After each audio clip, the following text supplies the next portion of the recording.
Hello, this is Victor at RestoreMercedes.com, and today is a windy winter day, and I'm just gonna go over this car now.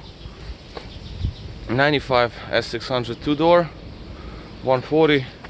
Now this one came from Florida, and I just want to make a list of what I need for it.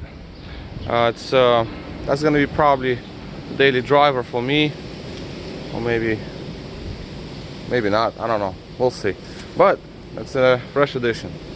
Now the vehicle itself has been in one hands for many years. Not one owner car, and this was driven mostly on the highway from New York to Florida. Most of its life it's spent in Florida, so it's actually in pretty good condition. I mean, I'm happy with the condition, you know, it's pretty nice, everything is there.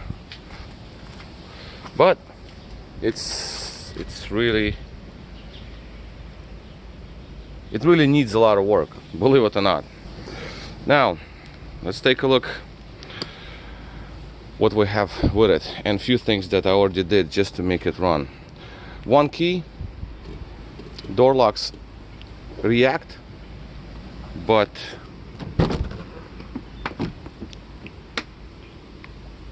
driver's door does not open, so obviously the door lock actuator is bad.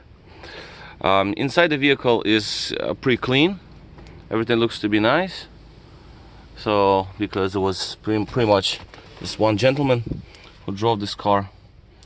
A seat might need a little bit of freshening up, just like, you know, a little here, a little there, maybe possibly.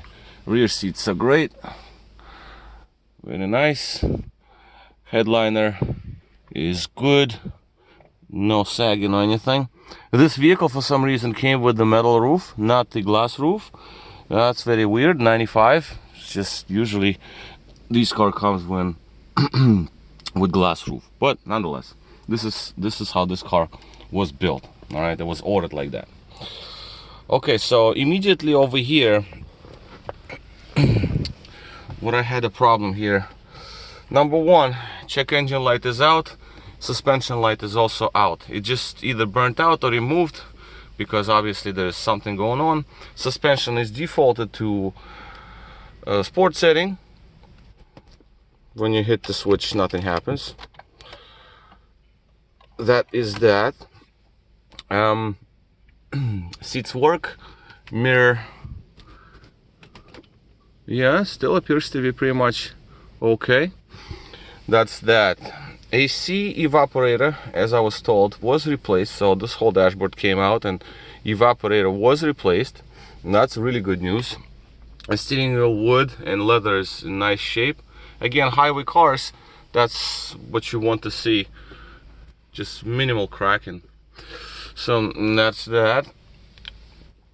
The radio, now it plays, but the amplifier is not working properly, so that's what I'm actually going to do. I'm gonna take it out and I'm gonna go and fix the amplifier indoors. That's that. Mirrors do work in and out, all fine there. Seat belt is too tight. It's just, you know, the seat belt is not returning, as you can see. It's just, it has to be taken all apart. All four window regulators are bad. Open this door. All four window regulators are bad. They have to be done. The rear windows, they seem to be completely like secured and disconnected, what have you, with this sort of a contraption that previous owner had done. Well, that's fine, I'll fix that. Cell phone has been removed, so there's a storage compartment here. That's great. Owner's manual is also present. Well, not the pouch, but the manual is there at least. Okay. Like I said, all window regulators are bad. So in terms of interior of the vehicle, I think we'll stop there. I'm not talking about lumbar supports, I'm not dealing with that yet. But good news is, like I said, at least we have working pretty much most of it. Now, going back here, nothing really to see here. No vacuum, so PCV evap system. Now these little pieces, they were just blocked off. These are reverse aids, and obviously that's not factory. So reverse aids supposed to be little grommets and little antennas that come up and down. I'm not sure. They're still there. That's good news. The pods, that's nice. It's just that they're disconnected for some reason. Okay, fine. Well, I don't know. I don't think they're produced anymore. That's the problem. Those little pods for the backup aid. That's kind of an issue. The antenna doesn't seem to work. That's that. What else we got here? The battery. Let's take a look here.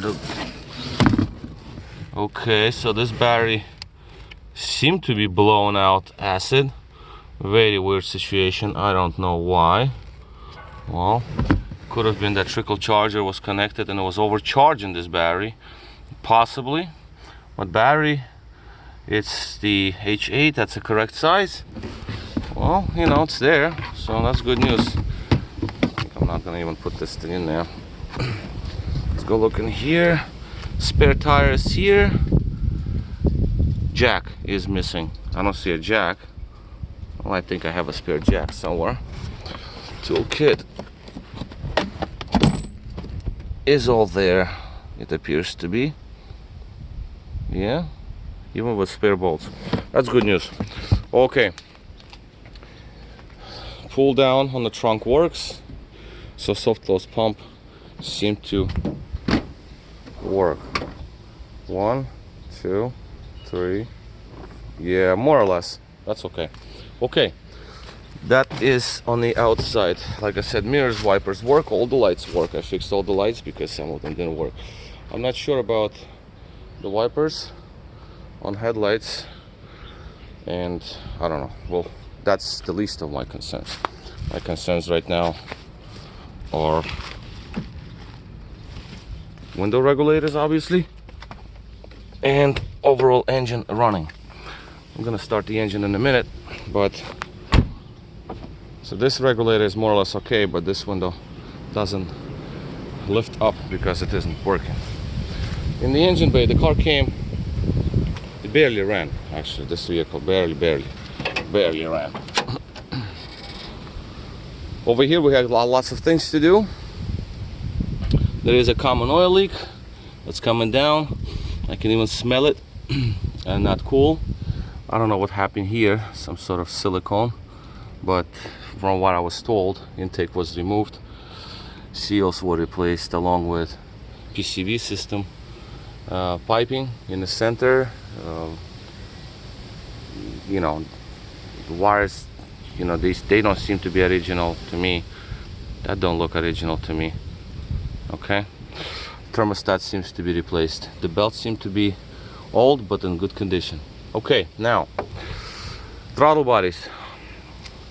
Oh, well, before we get there, the brake booster line was purchased and installed. It was not me, but it was not installed properly.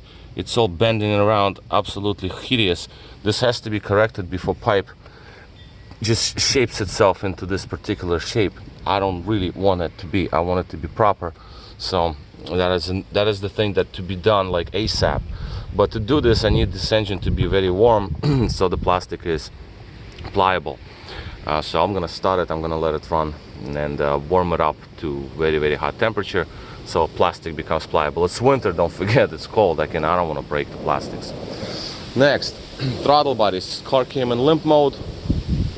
That throttle body is still original, but it's in really poor shape. This is my throttle body, just a bench test throttle body. I just slapped it on just to have this throttle to work, because original one is, I already rebuilt it. It's inside, it's on the bench. I'm not gonna just swap them out, let it be.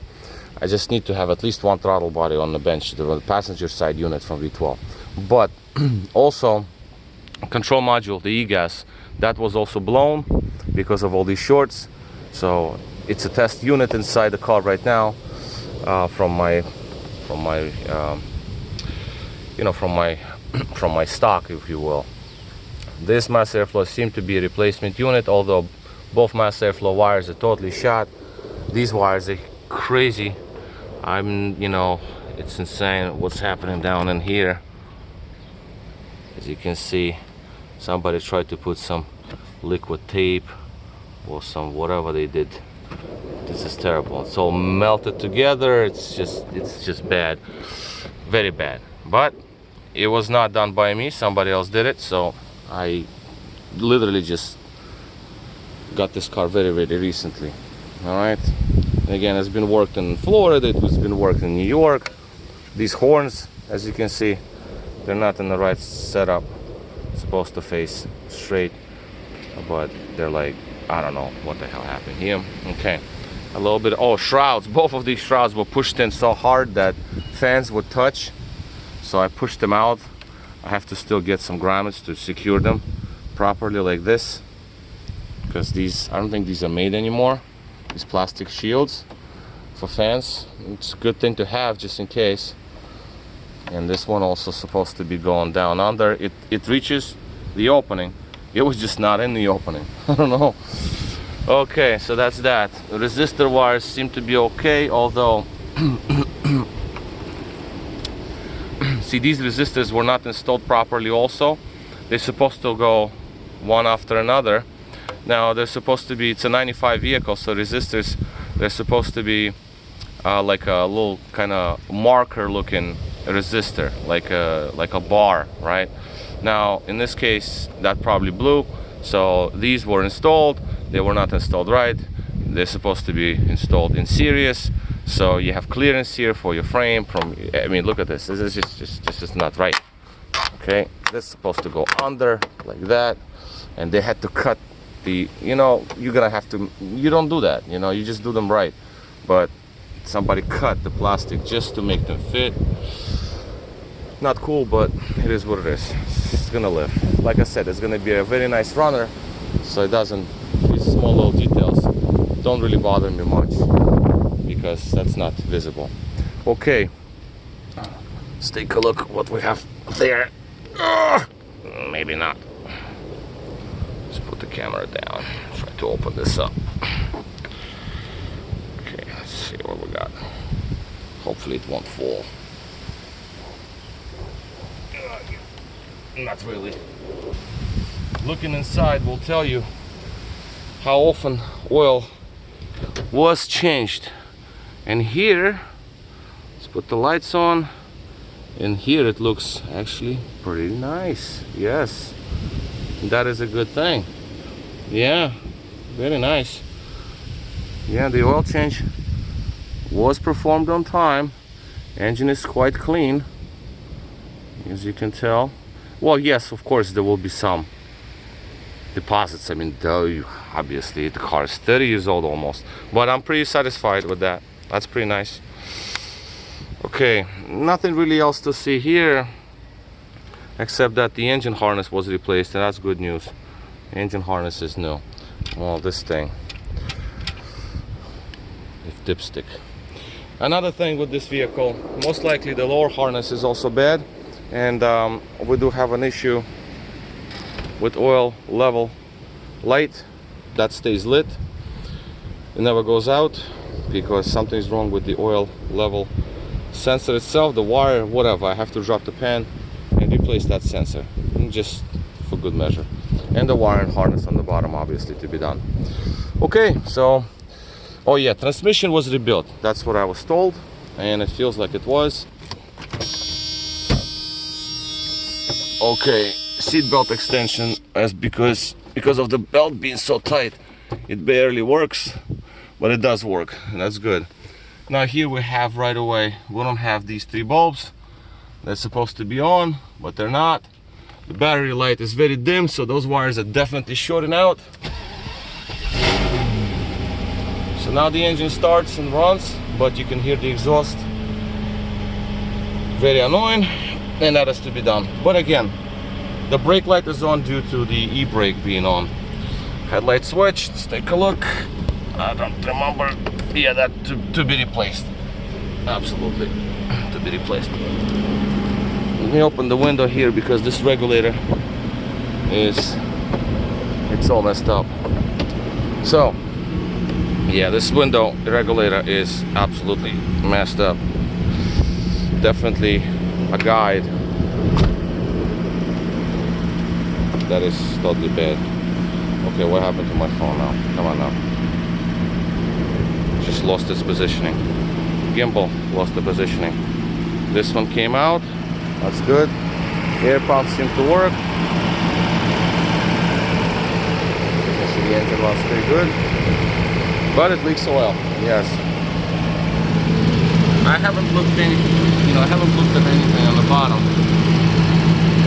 But I'll do it later. Air pump makes slight noise. Who cares? The air pump. That's purely emissions. Well, of course, engine mounts. They're there, but they're barely there. I can't even show it to you, but engine mounts, I don't know, you can't even see them. They're like so far in there, but they're dead. Transmission mount for that matter. But it's all there. I mean, windshield heating works.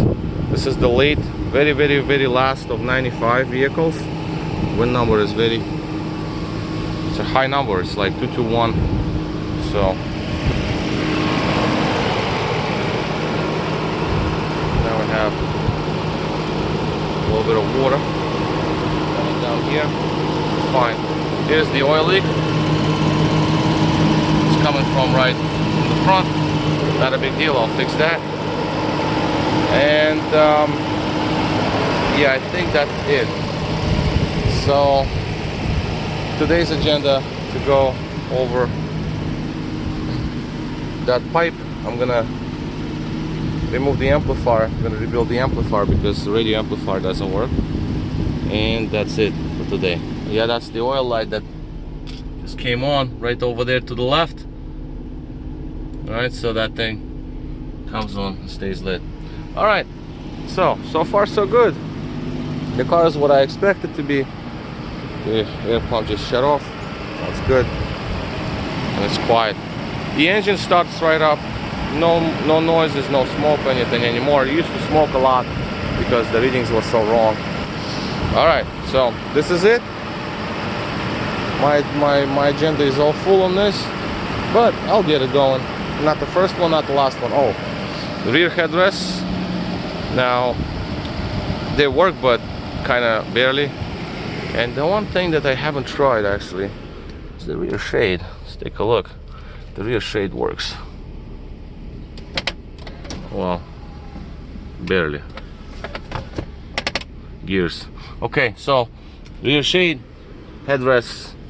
I'm not gonna use the headrest because they went down great. That's how I want them. I'll get some gears to replace those. Sunroof, I'm not even bothered with the sunroof because I never use sunroofs. Shifter bushings, I'm not sure. I think they were okay. Engagement in gear is good. No noises.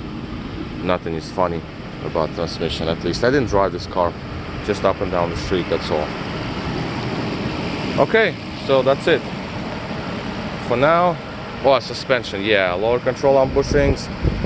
In the back there, I hear a little bit of squeaks. So those bushings in the back, rear shocks, accumulators seem to be fine.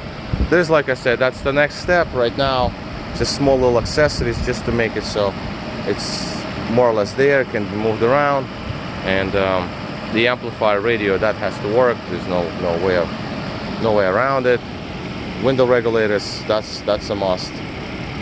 So yeah, okay, so this is it. Very long video, but that's the first, and that's what I see about this car, and that's the start.